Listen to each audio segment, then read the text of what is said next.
Well, first, I just want to say congratulations. This is amazing. I have a lot of questions, but we don't have all day for all my questions.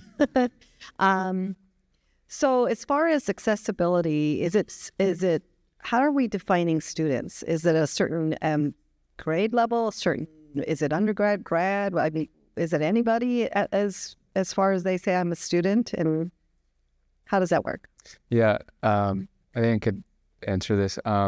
Yeah, students, it's a very open term. Like G mentioned, we've had high school students as young as 14 complete our boot camps, but we've also had students up to in their 50s taking courses at WGU. So I know. The elders, we have some elders who also are considered students in our programs. So, I'd say coming all in all, I think it's anyone who wants to upskill, anyone who is looking for opportunities to continue to grow. But like we said, Conectado is for everyone. So my last thing, because I said I could ask a lot of things, but this is so critically important. With Latinas, especially Latinas, only representing 2% in high tech, 1% in corporate America. So, I would love to see, and Dr. Wallace actually belongs to Lean in Latinas. I'm the founder and president of Lean in Latinas. And, I'm not sure who I could talk to after this to say, how can I bring this to our community of thousands of members across the country? So I think this is really important. So thank you so much. This was a wonderful presentation. Thank you. Thank you. Great. Okay. Yeah, love to partner. Thank you. Hi. Good morning. My name is Christy. Thank you so much for the presentation and for the amazing insight that y'all have provided. I'm originally from the Central Valley. I was raised in Wasco, a very small town, and then I lived in Merced. I went to UC Merced, so seeing the partnership, I was like super excited. I was like, where are the Merced folks at though? And I was just talking to someone else in regards to this. I feel like a lot of the wealth and knowledge when it comes to AI and tech is centralized here, right? Of course, Silicon Valley. And I'm really excited that you guys have this partnership with UC Merced, but I would love to also understand, are there any future collaborations to expand to other parts of the Central Valley? Because as we know, there's a huge disparity when it comes to economic development and also providing these types of resources to folks. So I would love to know, is there a plan in place? And if there isn't, I would love to also collaborate with y'all. Nice. Woo. Thank you. Oh, yeah, that's a great question. We're actually already in the Central Valley through our collaboration with Hollister High School. So we've built a really strong partnership with their engineering program, which is made, majority of like Latino community. And so we're expanding that partnership every year. We already have a lot of their students onboarded on their backpack. And, going back to like our boot camps, right? Like the Metaverse platform, another reason why we created that product was we wanted to elaborate more on the spatial justice part of the learning environment, right? Like, yes, it's digital, but anyone can join, anyone can be a part of this movement. And we are always looking to, expand our partnerships, and especially, in our Central Valley communities. And we just want to, onboard as many of those users onto our backpack. So definitely it would be great to collaborate. You're Sacramento, LA, even Costa Rica. We're international now, so. Hi, my name's RJ Castro. Love with what you're doing. Just to dovetail real quick. So I'm have direct access to Stanislaus County Board of Supervisors or anything, and so I definitely want to continue to chat with that. My question to you guys is, as you know, AI is from my world, coming from turning from a typewriter to a word processor to computer. The only thing that at each stage has helped me increase my time, right? So in some ways, some of the discussions about AI is it's just going to be another fad, just another tool to use, no different than any other tool to this point within technology. So what happens with the curve? I mean, obviously you're reaching a market and a demographic that potentially isn't using AI compared to the age that you are, as we are elders, and our youth tend to push the elders a little further along into other things such as technology and newer thoughts. So my question really is what happens to your generation that if they are already using the platform, using technology and AI to excel themselves, what happens to that gap when the gap is just no longer there? AI is being used, let's say 5-10 years from now. What happens after? Have you looked at that? And take a stab at this. Yeah, sure. So what's a typewriter? I was just starting. That's an amazing question. And like, don't worry, I'm not that young. That's a very important question. I think that also speaks a bit. I think a part of the answer to that question is also in that definition of a student that Michael was talking about. It's not just like the younger generations, all ages. And, you know, AI is seen by a lot of people as a fad, like as a buzzword, because it's talked about everywhere, right? It's going to happen. I think that it's really important to hone in on what AI is actually useful for.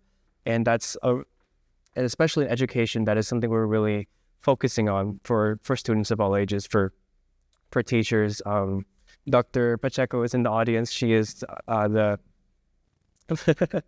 she is a creator and presenter in a lot of our boot camps of something we call pedagogy, of like how to teach AI appropriately, how to handle it appropriately, so that it takes away that sort of veil of it being a fad, and you're actually able to get the real value from it and teach that how to use it correctly and really make the most out of it to all generations. I think to that point too, you know, at Conectado, we believe that AI is here to stay, obviously, but it's not necessarily that AI will replace your job, but it's more so people who know how to use AI, people who know how to prompt, are going to replace people who don't know how to use AI. And so I think we're at a really critical point right now in the job market where there's always going to be that need for people to upskill and become AI literate at whatever age you are. So, you know, you can be a high school student, you can be an elder, and if we're always going to be continuing to seasoned professional. So, you know, I think there's always going to be that need to know how to use AI, be using it every day, and I think that's the mission here. Very well, thank you guys. The question? Yeah, hi, my name is Martha. I am part of the 2% of Latinas. I was in tech for almost 3 decades. Thank you. Like a lot of, you know, folks here. So thank you guys for being cycle breakers. I go to schools all over. I reach thousands and thousands of kids' schools at a time. I like to personally invite both of you because you're awesome. As I go into high schools, I have 4 high schools lined up in Hayward, which is G's hometown, right? Lined up for 2026 as inspiration to enter this environment where these kids don't even think they can be in. And, you know, starting with our story, I think is super important. So anyways, I look forward to breaking some cycles and having kids enter these worlds next year alongside you. And thank you for everybody who's here today. Thanks a lot. Thank you. Awesome. Good morning. Good morning. Frank? Mike? I'm going to say that Yeah. definitely. Could you hear me? Okay, good. I'm 56 years old, and I'm not an elder until I stop popping and locking. That's when I know I'll be an elder. My AI backpack was a Pt2 folder. You guys remember the Pt2 folders? Yeah. And I love this area. I grew up in East San Jose. I went to Silver Creek High School, which is off King Road here. Do you guys have partnerships with Hispanic Scholarship Fund, Hispanic Heritage Foundation, and HAKU? Because this definitely needs to get in the hands of the thousands of students across the country. It's just my question is more partnership. Are you guys connected with them? Yeah, that we're connected right now with HAKU. So we actually just hosted a webinar together actually earlier this week, and we've a lot of the HAKU members are actually funneled into our bootcamp. So they're integrated into our ecosystem already. Some of them already have access to the backpack, but I think we're also at a point right now where we really want to expand our partnerships to Hispanic Scholarship Foundation. And I know there's a bunch of other Hispanic organizations around here, but I see this at every university and career centers. Getting people onboarded to our app is central right now to spreading our mission. So I think that's where we're at. And I'll give it to, I think G wants to add something. By the way, G's not an elder either. I do 21-year-old. I do want to say something here, because what we are here talking about is the Hispanic Association of Colleges and Universities, or the Hispanic Scholarship Fund, or the Hispanic this or the Hispanic that. What I want to make sure that people take away from this is that we're for everyone, right? And it just so happens that the people that are driving this, in many cases, Benedict is his background is Filipino, so he's Hispanic, but he's the Asian of his kind of Asian, but the reality is we happen to be leading. Hispanics happen to be leading to connect everyone. So it's not just that we're for Hispanics. It's really important that the 2% are also leading, so that we could be 3%, so that we could be 5%. But in order for us to really get the traction, is I always said when I was at Cisco, people were like, "Oh yeah, you're a Hispanic leader." I'm like, no, I'm a leader at Cisco that happens to be Hispanic, right? I'm not a leader like any of you that are in this room. And that's the way we have to be able to take this forward. And what you see here with this leader here from Google, with these leaders here that are driving change. I mean, what you just saw there is like, that's change. And it happens to be, driven from that. So sorry I had to stand up, but it's not just like we are partnering with all of those entities, but we're partnering with more, right? It's just like whoever wants to partner, this is about moving from, like we talk about Hispanic serving institutions to AI serving institutions that happen to be bringing up our communities. So I just wanted to thank you. Thank you, G. I want to also add to that. That's another reason why we are so excited to partner with Conectado, with Divina World Foundation, because we have the same philosophy in that. But I also had a question, because I am claiming the elder title. I'm also claiming the female title.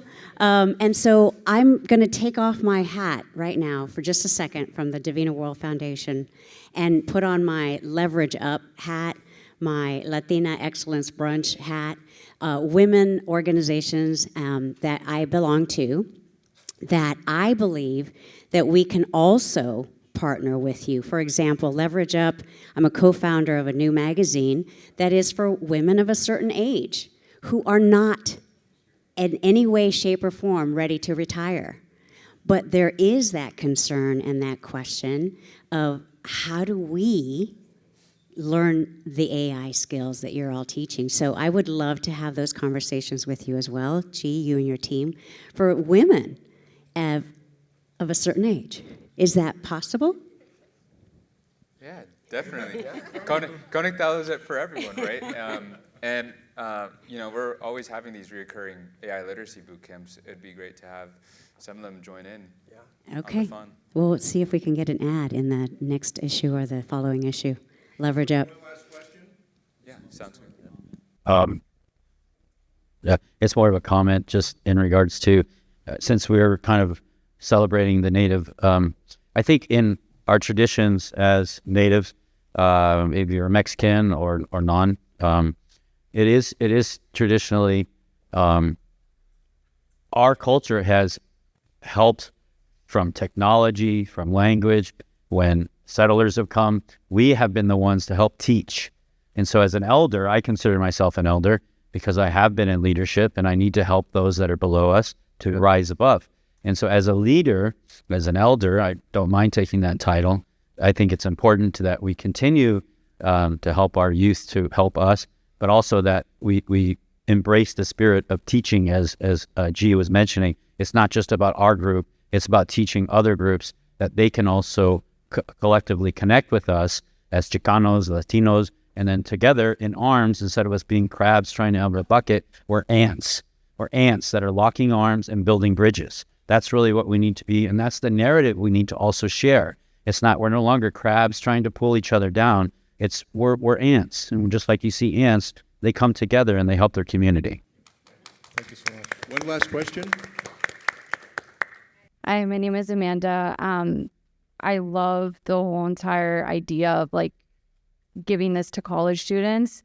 One area where like I would suggest is like, how would you go about helping students sell themselves? Like, it's great to connect with people on LinkedIn, apply to jobs, learn about AI and all that stuff. But I feel like there's a disconnect when it comes to the Latino community and like how you sell yourself and tell your story. And so I previously worked at PayPal, and during my time there, like I didn't have any connections to get in, and I got that job because I broke through the noise. And like getting an interview at LinkedIn, same thing, like putting myself out there, creating a video to send to them, reaching out to the whole entire team. So I'm curious, like, do you guys have an aspect where an AI agent is guiding the students, like, hey, connect with this person on LinkedIn, but maybe send them a video, send them a presentation, like emphasize your skill set and the impact that you make?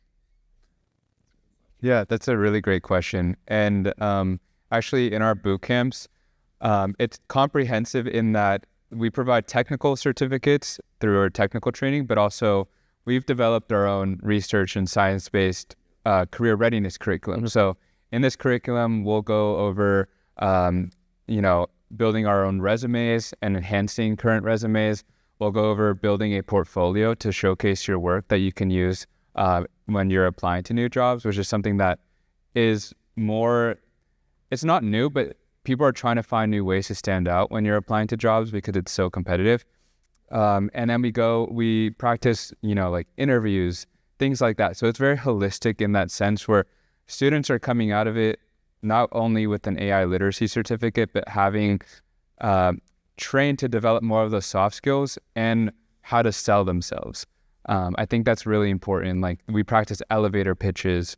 When you're in those rooms, how do you stand out and present yourself in the best way? Yes. Question here. Kids.